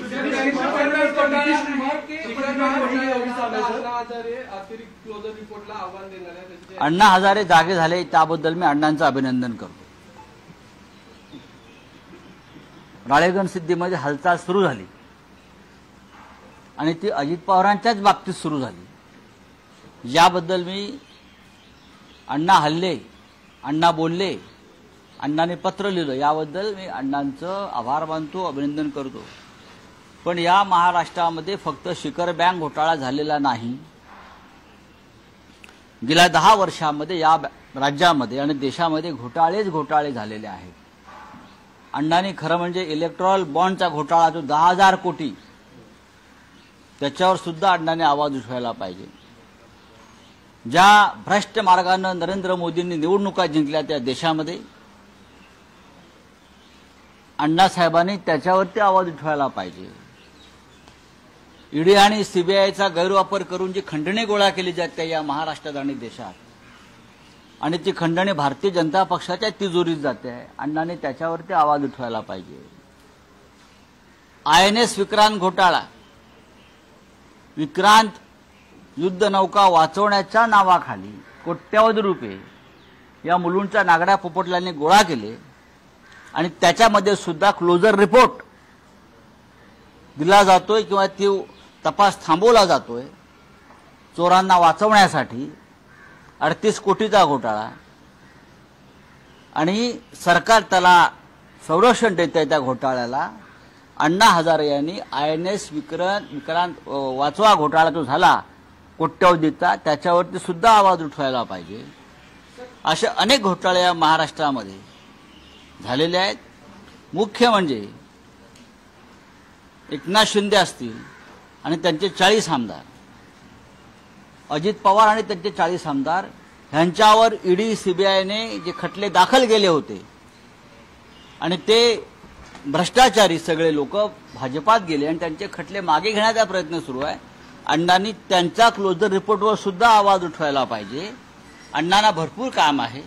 आम्ही अण्णांचं अभिनंदन करतो की फक्त एका शिखर बँकेपुरतं बघू नका. महाराष्ट्रात घोटाळे आहेत. घोटाळ्यांचा पाऊस सुरू झालेला आहे. प्रफुल्ल पटेल यांची 150 कोटीची प्रॉपर्टी जी ईडीने जप्त केली, इक्बाल मिर्ची आणि दाऊशी संबंध आहे म्हणून, ही प्रॉपर्टी भारतीय जनता पक्षाला पाठिंबा देताच मोदी आणि शहांनी त्यांना परत दिली. हा सगळ्यात मोठा घोटाळा आहे. अण्णा हजारे यांनी रामलीला मैदानावर जाऊन त्या संदर्भात आवाज उठवायला पाहिजे. आम्ही सगळे त्यांच्याबरोबर उपोषणाला बसायला तयार आहोत. ज्यांनी रामाची पूजा केली त्यांना संपूर्ण अधिकार मिळायला पाहिजे होते, मात्र भगवंतांनी अहंकारामुळे ते दिले नाही, असंच घरचं आहे RSS संघाच्या सदस्यांनी. मी आता त्याच्यावर बोललेलो आहे, हिंदीमध्ये बोललो मी, समजून घ्या. अरे पांडेजी बोल रहे हैं. हा काय आहे? सर, ज्या रामाची पूजा केली त्या रामाच्या नावानी पूजा केली त्यांच्यामुळे संपूर्ण हे मिळायला पाहिजे होतं, मात्र ते भेटलं नाही. भगवंतांनी अहंकारामुळे ते काढून घेतलं, असं घरचं आहे RSS संघ. प्रभू श्रीरामानं नरेंद्र मोदींचा पराभव केला. नरेंद्र मोदींनी अयोध्येत जाऊन रामाची पूजा अजिबात केली नाही, तर स्वतःचीच पूजा करून घेतली. आपण जर अयोध्येतला श्रीराम प्राण प्रतिष्ठा सोहळा पाहिला असेल तर सर्व कॅमेरे हे रामाच्या मूर्तीपेक्षा हे नरेंद्र मोदींवरच होते. त्यांनी रामाची पूजा केली नाही. त्यांनी त्यांच्या चमच्यांकडून आणि भक्तांकडून स्वतःची पूजा करून घेतली. त्याच्यामुळे प्रभू श्रीरामानं अहंकाराचा पराभव केला.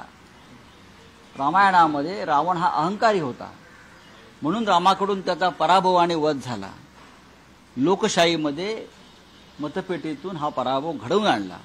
तरी हा पराभव अर्धवट आहे. पूर्ण पराभवासाठी राष्ट्रीय स्वयंसेवक संघाला हा अहंकार खतम करण्यासाठी त्यांनाही पुढे यावं लागेल. आतापर्यंत जे केलंय ते विरोधी पक्षाने आणि जनतेने केलंय. तुम्ही काय केलं? संघाकडून विरोध घरचा आहे दिला जातोय भाजपला, कुठेतरी संघ दुखावला आहे का? ते काय त्यांचं काय दुखावलं वगैरे त्यात मला पडायचं नाहीये. संघाला या देशाच्या लोकशाहीची, सभ्यतेची, राजकीय सभ्यतेची, संस्काराची चिंता असेल तर RSSनं पडद्यामागे राहून अशा प्रकारे प्रवचनं न जोडता या देशाच्या जनतेला दिशा द्यावी. आणि मला पूर्ण खात्री आहे RSSने ठरवलं तर मोदींचं अहंकारी सरकार सत्तेत 15 मिनिटे राहू शकणार नाही. याचा अर्थ असा आहे की नरेंद्र मोदींचं सरकार त्यांना पाडायचं आहे. आणि अहंकाराचा पराभव करायचा आहे. भारतीय जनता पक्षाचं सध्याचं सरकार जे आहे, मोदीचं अहंकारी सरकार, त्याला सुरुंग लावण्याचं काम जर त्यांची मातृसंस्था करत असेल तर ते राष्ट्रीय कर्तव्य पार पाडतायत असं मी मानतो. देवेंद्र फडणवीस म्हणाले की जे निरेटिव्ह करून जे लोक जिंकलेले आहेत ते निरेटिव्ह जास्त दिवस चालत नाही. कोणता नेरेटिव्ह? जे लोक जिंकलेले आहेत आम्ही कोणताही नेरेटिव्ह सेट केला नाही. नरेंद्र मोदींचा आणि फडणवीस यांचा खोटारडेपणा आम्ही लोकांसमोर आणला आणि लोकांनी तो मान्य केला. 400 पार केल्यावर, जागा जिंकल्यावर आम्ही संविधान बदलू आम्ही म्हणालो नाही. हे तुमचेच भाजपचे लोक म्हणत होते आणि त्या सगळ्यांचा पराभव झालाय. ज्योती मिर्झा सांगत होती, स्मृती इराणी सांगत होती, अयोध्येचा खासदार लल्लन सिंग तेच सांगत होता आणि त्या सगळ्यांचा पराभव जनतेने केलेला आहे. आपलं सरकार भ्रष्ट आहे हे सांगायला नॅरेटिव्ह कशाला पाहिजे? देशभरातले सगळे भ्रष्टाचारी आपण आपल्या तंबूत घेतलेले आहेत, महाराष्ट्रात घेतलेले आहेत. अजित पवार भ्रष्ट आहेत की नाही? एकनाथ शिंदे बरोबरचे 40 लोक भ्रष्ट आहेत की नाही? अशोक चव्हाण आदर्श भ्रष्ट आहेत की नाही? हे फडणवीसांनी जाहीर करावं ना. तुम्ही फडणवीस हे या राज्यातल्या राजकारणातले खलनायक आहेत, विलन आहेत. हे वारंवार सांगतो. या राज्याच्या संस्कृतीची वाट, सभ्यतेची वाट ही देवेंद्र फडणवीस यांनी लावलेली आहे आणि त्याच्यामुळे आमचं त्यांच्याविषयीचं जे भांडण आहे ते कायम राहील. हिंदी में जानना चाहूंगा आपने देवेंद्र फडणवीस को विलन कहा. मैं पहले भी कहा है, नई बात नहीं है. महाराष्ट्र की राजनीति में एक सभ्यता हमेशा रही है. पॉलिटिकल कल्चर रहा हमारा, सभ्यता रही. हम हमारे विरोधी जो भी हो उनको गलत इल्जाम में कभी फंसाकर उनके फैमिली को कभी हमने तकलीफ नहीं दी.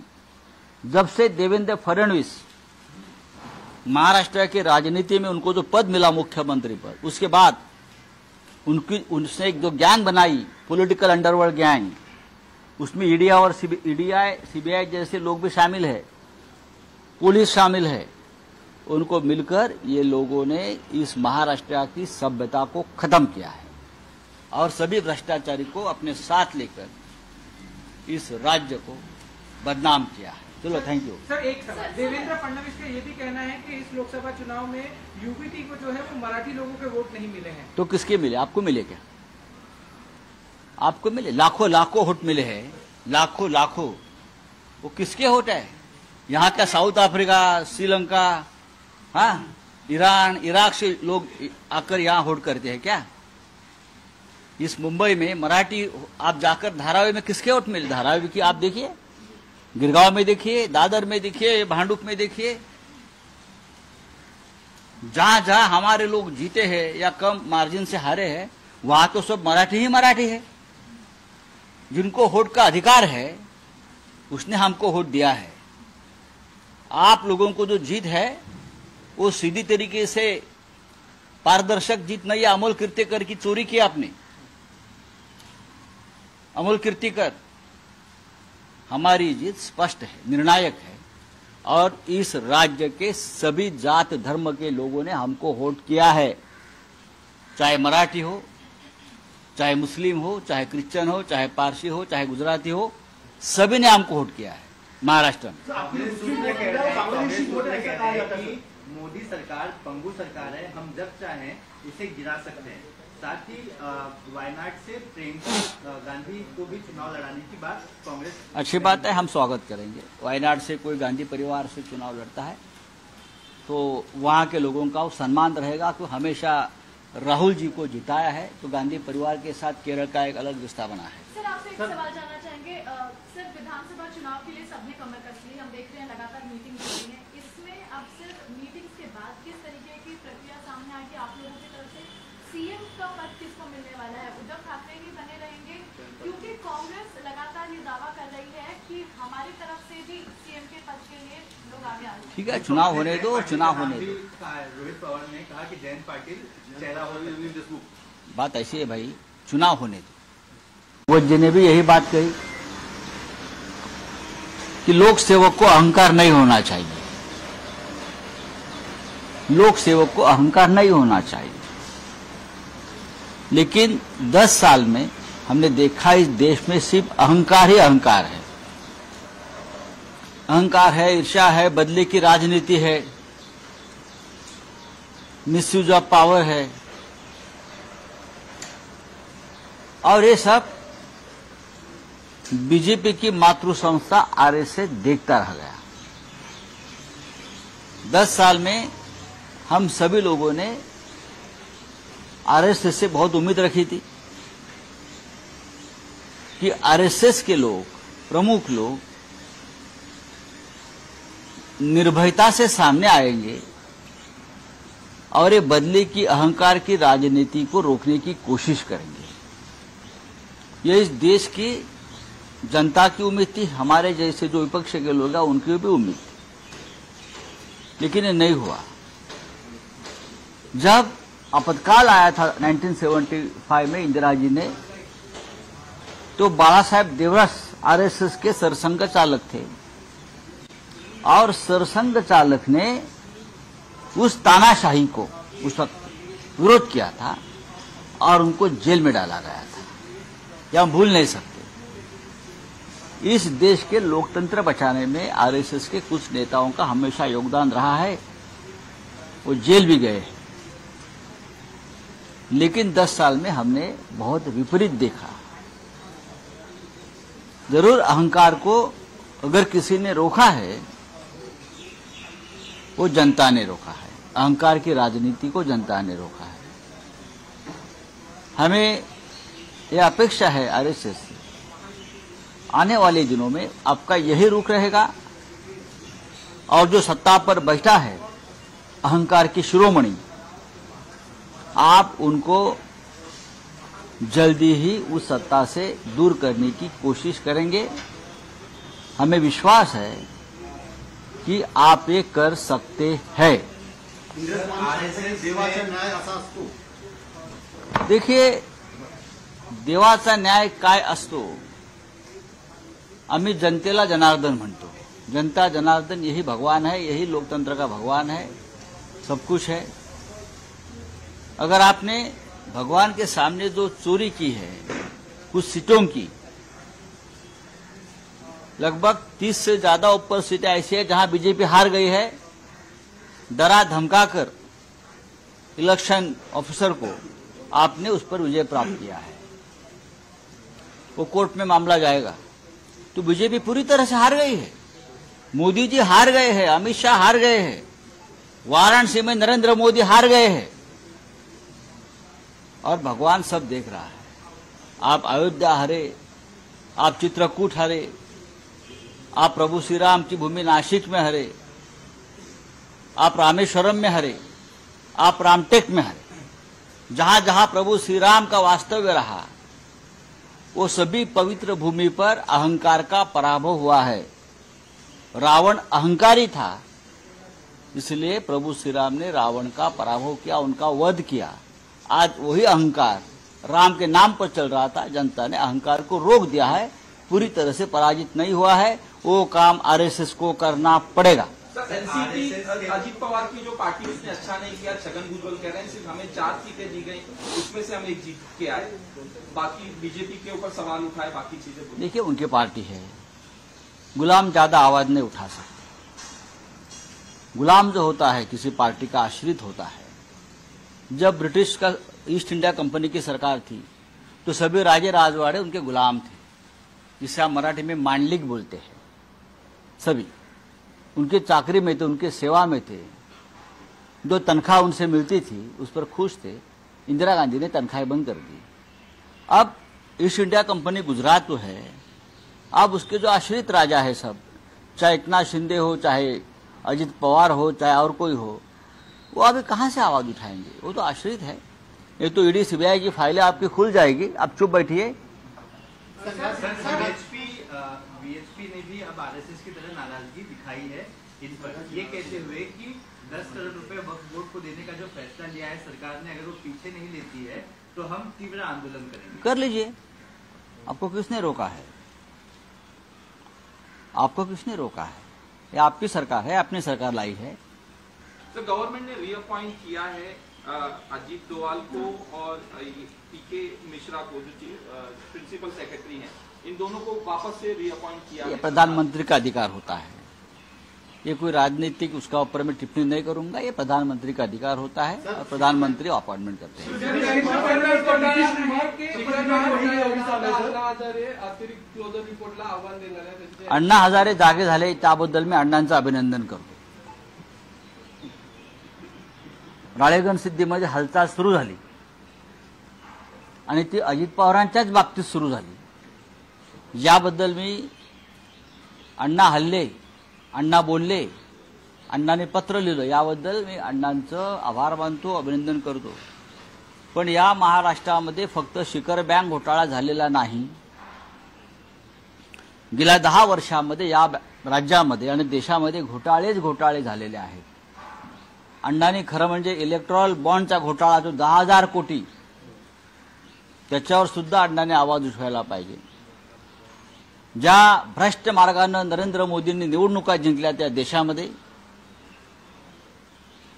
अण्णासाहेबांनी त्याच्यावरती आवाज उठवायला पाहिजे. ईडी आणि सीबीआयचा गैरवापर करून जी खंडणी गोळा केली जाते या महाराष्ट्रात आणि देशात, आणि ती खंडणी भारतीय जनता पक्षाच्या तिजोरीत जाते आहे, अण्णांनी त्याच्यावरती आवाज उठवायला पाहिजे. INS विक्रांत घोटाळा, विक्रांत युद्धनौका वाचवण्याच्या नावाखाली कोट्यवधी रुपये या मुलुंडच्या नागड्या पोपटलांनी गोळा केले आणि त्याच्यामध्ये सुद्धा क्लोजर रिपोर्ट दिला जातोय किंवा ती तपास थांबवला जातोय चोरांना वाचवण्यासाठी. 38 कोटीचा घोटाळा आणि सरकार त्याला संरक्षण देत आहे त्या घोटाळ्याला. अण्णा हजारे यांनी INS विक्रांत वाचवा घोटाळा जो झाला कोट्यवधीचा, त्याच्यावरती सुद्धा आवाज उठवायला पाहिजे. असे अनेक घोटाळे या महाराष्ट्रामध्ये झालेले आहेत. मुख्य म्हणजे एकनाथ शिंदे असतील आणि त्यांचे 40 आमदार, अजित पवार आणि त्यांचे 40 आमदार, ह्यांच्यावर ईडी सीबीआयने जे खटले दाखल केले होते आणि ते भ्रष्टाचारी सगळे लोक भाजपात गेले आणि त्यांचे खटले मागे घेण्याचा प्रयत्न सुरू आहे. अण्णांनी त्यांच्या क्लोजर रिपोर्टवर सुद्धा आवाज उठवायला पाहिजे. अण्णांना भरपूर काम आहे. आम्ही अण्णांचं अभिनंदन करतो की फक्त एका शिखर बँकेपुरतं बघू नका, महाराष्ट्रात घोटाळे आहेत. घोटाळ्यांचा पाऊस सुरू झालेला आहे. प्रफुल्ल पटेल यांची 150 कोटीची प्रॉपर्टी जी ईडीने जप्त केली, इक्बाल मिर्ची आणि दाऊशी संबंध आहे म्हणून, ही प्रॉपर्टी भारतीय जनता पक्षाला पाठिंबा देताच मोदी आणि शहांनी त्यांना परत दिली. हा सगळ्यात मोठा घोटाळा आहे. अण्णा हजारे यांनी रामलीला मैदानावर जाऊन त्या संदर्भात आवाज उठवायला पाहिजे. आम्ही सगळे त्यांच्याबरोबर उपोषणाला बसायला तयार आहोत. ज्यांनी रामाची पूजा केली त्यांना संपूर्ण अधिकार मिळायला पाहिजे होते, मात्र भगवंतांनी अहंकारामुळे ते दिले नाही, असंच घरचं आहे RSS संघाच्या सदस्यांनी. मी आता त्याच्यावर बोललेलो आहे, हिंदीमध्ये बोललो मी, समजून घ्या. अरे पांडेजी बोल रहे हैं. हा काय आहे सर, ज्या रामाची पूजा केली त्या रामाच्या नावाने पूजा केली, त्यांच्यामुळे संपूर्ण हे मिळायला पाहिजे होतं, मात्र ते भेटलं नाही. भगवंतांनी अहंकारामुळे ते काढून घेतलं, असं घरचं आहे RSS संघ. प्रभू श्रीरामानं नरेंद्र मोदींचा पराभव केला. नरेंद्र मोदींनी अयोध्येत जाऊन रामाची पूजा अजिबात केली नाही, तर स्वतःचीच पूजा करून घेतली. आपण जर अयोध्येतला श्रीराम प्राणप्रतिष्ठा सोहळा पाहिला असेल तर सर्व कॅमेरे हे रामाच्या मूर्तीपेक्षा हे नरेंद्र मोदींवरच होते. त्यांनी रामाची पूजा केली नाही, त्यांनी त्यांच्या चमच्यांकडून आणि भक्तांकडून स्वतःची पूजा करून घेतली. त्याच्यामुळे प्रभू श्रीरामानं अहंकाराचा पराभव केला. रामायणामध्ये रावण हा अहंकारी होता, म्हणून रामाकडून त्याचा पराभव आणि वध झाला. लोकशाहीमध्ये मतपेटीतून हा पराभव घडवून आणला. तरी हा पराभव अर्धवट आहे. पूर्ण पराभवासाठी राष्ट्रीय स्वयंसेवक संघाला हा अहंकार खतम करण्यासाठी त्यांनाही पुढे यावं लागेल. आतापर्यंत जे केलंय ते विरोधी पक्षाने आणि जनतेने केलंय. तुम्ही काय केलं? संघाकडून विरोध घरचा आहे दिला जातोय भाजपला, कुठेतरी संघ दुखावला आहे का? ते काय त्यांचं काय दुखावलं वगैरे त्यात मला पडायचं नाहीये. संघाला या देशाच्या लोकशाहीची, सभ्यतेची, राजकीय सभ्यतेची संस्काराची चिंता असेल तर RSSनं पडद्यामागे राहून अशा प्रकारे प्रवचनं न जोडता या देशाच्या जनतेला दिशा द्यावी. आणि मला पूर्ण खात्री आहे RSSने ठरवलं तर मोदींचं अहंकारी सरकार सत्तेत 15 मिनिटे राहू शकणार नाही. याचा अर्थ असा आहे की नरेंद्र मोदींचं सरकार त्यांना पाडायचं आहे आणि अहंकाराचा पराभव करायचा आहे. भारतीय जनता पक्षाचं सध्याचं सरकार जे आहे मोदीचं अहंकारी सरकार याला सुरुंग लावण्याचं काम जर त्यांची मातृसंस्था करत असेल तर ते राष्ट्रीय कर्तव्य पार पाडतायत असं मी मानतो. देवेंद्र फडणवीस म्हणाले की जे निरेटिव्ह घालून जे लोक जिंकलेले आहेत ते निरेटिव्ह जास्त दिवस चालत नाही. कोणता नेरेटिव्ह? जे लोक जिंकलेले आहेत आम्ही कोणताही नेरेटिव्ह सेट केला नाही. नरेंद्र मोदींचा आणि फडणवीसांचा खोटारडेपणा आम्ही लोकांसमोर आणला आणि लोकांनी तो मान्य केला. 400 पार केल्यावर जागा जिंकल्यावर आम्ही संविधान बदलू हे आम्ही म्हणालो नाही. हे तुमचेच भाजपचे लोक म्हणत होते आणि त्या सगळ्यांचा पराभव झालाय. ज्योती मिर्झा सांगत होती, स्मृती इराणी सांगत होती, अयोध्येचा खासदार लल्लन सिंग तेच सांगत होता आणि त्या सगळ्यांचा पराभव जनतेने केलेला आहे. आपलं सरकार भ्रष्ट आहे हे सांगायला नॅरेटिव्ह कशाला पाहिजे? देशभरातले सगळे भ्रष्टाचारी आपण आपल्या तंबूत घेतलेले आहेत, महाराष्ट्रात घेतलेले आहेत. अजित पवार भ्रष्ट आहेत की नाही? एकनाथ शिंदे बरोबरचे 40 लोक भ्रष्ट आहेत की नाही? अशोक चव्हाण आदर्श भ्रष्ट आहेत की नाही हे फडणवीसांनी जाहीर करावं ना. तुम्ही फडणवीस हे या राज्यातल्या राजकारणातले खलनायक आहेत, विलन आहेत. हे मी वारंवार सांगतो. या राज्याच्या